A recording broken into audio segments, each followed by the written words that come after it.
E é para falar sobre esse e outros assuntos que está aqui ao vivo no estúdio do Jornal do Meio-Dia o presidente licenciado do Conselho Regional de Corretores de Imóveis de Mato Grosso, Claudecir Contreira. Boa tarde, presidente. Boa tarde, seja bem-vindo aqui ao Jornal do Meio-Dia. Boa tarde, Camila. Obrigado pelo convite.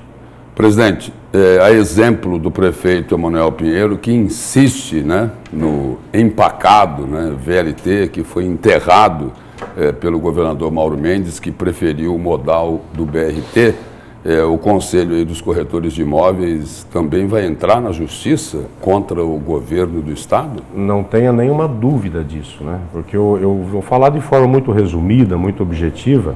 A classe de corretores de imóveis, Lúcio e Camila, bem como as empresas imobiliárias, muitas delas inclusive começaram a existir por conta do VLT. Isso lá no ano da Copa do Mundo. E de lá para cá nós viemos vendendo essa ideia, vendendo esse projeto, conversando com o empresário. Mas vocês vão entrar na justiça? Claro, com certeza absoluta. Tem uma data para isso? A instituição vai entrar junto com a Prefeitura Municipal de Cuiabá. Junto com a Prefeitura? Justamente porque a gente mentiu muito para o cliente, para o investidor, para o empresário, falando de VLT. É uma posição política do Conselho de Corretores de Imóveis? É uma posição técnica e moral, Porque é ruim a gente falar para pessoas que sonharam com o VLT próximo da casa delas, que agora elas não terão. E elas se decidiram pela compra daqueles imóveis baseado no projeto VLT. Agora, eu acho uma falta de respeito. Estou falando uma questão moral. Por falar em questão moral, e aquela roubalheira escancarada no VLT? Cobraram no momento correto a aplicação dos recursos no VLT? Por exemplo, o Cresce na época, ele agiu nesse sentido? O Cresce na época ele agiu como o grande vendedor do projeto. Tecnicamente nós não influenciamos nisso.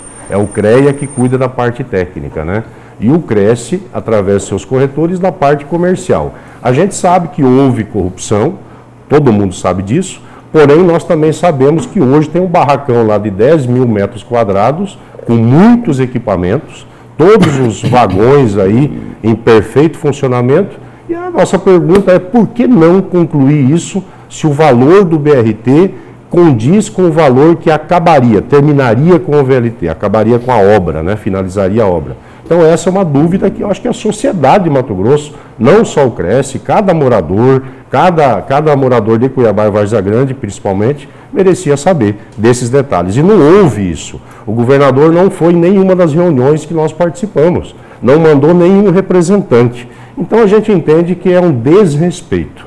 Sem consultar a população é um desrespeito.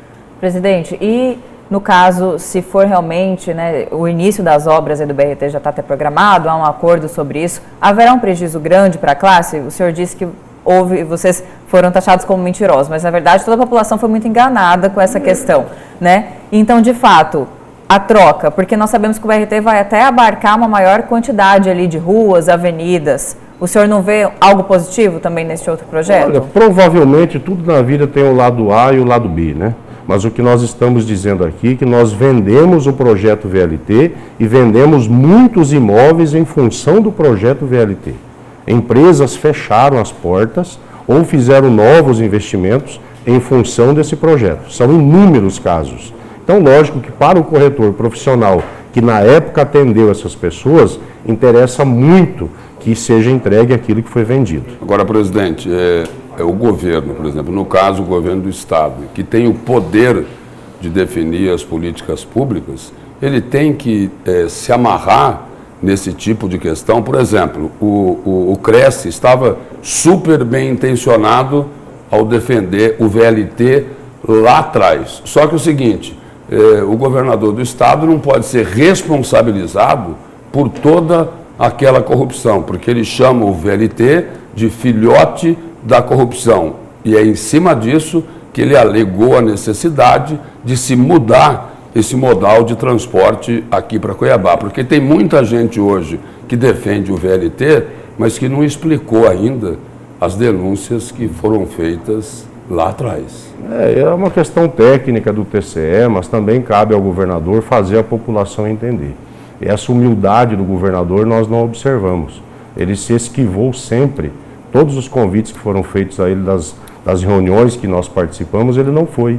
Então, eu acho que se existe o Que problema... reuniões foram essas, convocadas pela Prefeitura de Cuiabá? Pela Prefeitura de Cuiabá, que eu acho que é o município. Então, o senhor está repetindo, por exemplo, tem uma briga aí, né, uma guerrinha particular entre Mauro Mendes e Emanuel Pinheiro, por vários assuntos.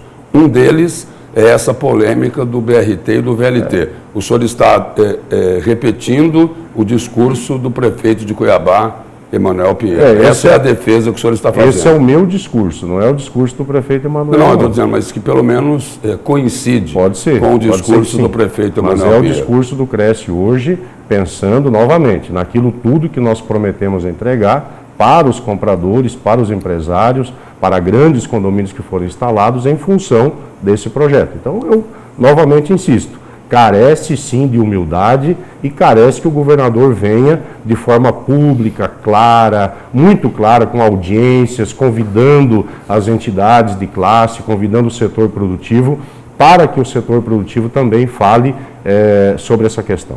E o Cresce já tomou a iniciativa, presidente, de convidar o governador, a equipe dele, pessoalmente, não através da prefeitura, como o senhor, de Cuiabá, como o senhor mencionou aqui? Nós respeitamos a hierarquia, né? Se o governo do estado que deveria fazer esse convite. Já que o governador não fez, a gente atendeu um convite da prefeitura. Presidente, qual é nessa ação que o senhor falou que o Cresce, o Conselho Regional aí de Corretores de Imóveis, vai entrar na Justiça? Qual será o embasamento dessa ação? É o mesmo da Prefeitura de Cuiabá ou vai ter uma linha diferente? Acredito que semelhante, porque a Prefeitura de Cuiabá cuida da organização do espaço urbano municipal. E o corretor depende diretamente da organização desse espaço, da melhoria dele, para que possa valorizar os produtos que ele vende, respeitando o ser humano e também a atuação do próprio corretor. Como o senhor diz aí, para poder, os corretores para poderem atuar, né, as empresas que atuam nessa área aí de corretagem de imóveis dependem muito da Prefeitura, a organização, e menos do governo do Estado. Nesse aspecto, sim. Acho que o desenvolvimento do espaço urbano, a organização do espaço urbano tem tudo a ver com a valorização imobiliária e a valorização das pessoas também. Presidente, mudando um pouco de assunto em relação à regulamentação da profissão, né, de corretor de imóveis. Como está hoje essa questão? Porque há uma lei lá da década de 70, depois foi publicado, revogado um decreto presidencial. Hoje é favorável ao exercício da profissão? Qual a sua avaliação? Na verdade, a nossa lei é de 60 anos, né? A nossa profissão fez esse Mais ano antiga ainda. 60 anos de profissão. A profissão foi regulamentada em lei federal, né?